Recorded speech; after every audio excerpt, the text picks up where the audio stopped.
en connaissance même des propriétés des matériaux en béton. Ingénieur, pouvez-vous nous expliquer comment les bétons réagit lorsqu'il est sollicité par des forces extérieures? Je suis très content que vous ayez posé cette question.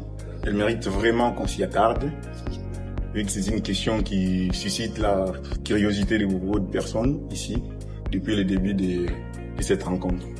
Alors, on doit comprendre que principalement, le béton est sollicité par plusieurs forces ou contraintes.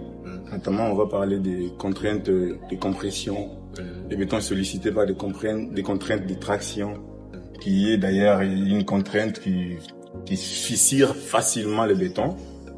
Et aussi, nous avons les contraintes de flexion, qui est la combinaison des contraintes de compression et aussi des contraintes de traction. Alors, en connaissance de toutes ces sollicitations, on peut donc voir que le béton a un problème majeur, qui est celui de la faible résistance en traction.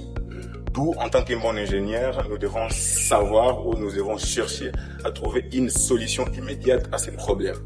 Et donc, il est donc conseillé à tous les ingénieurs de pouvoir faire appel au premier et deuxième principe du béton.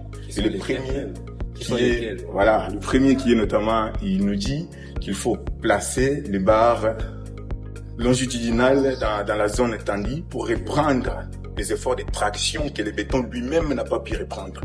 Mais bien qu'on a placé cela, notre assistant nous a toujours dit que cela ne suffit pas. Parce qu'il y aura toujours des fissures qui seront là dans la zone tendue mais transversale, d'où il faut faire appel au deuxième principe qui dit tout simplement qu'il faut placer des armatures transversales dans la zone tendue pour lutter contre les efforts de cisaillement causés par des contraintes tangentielles.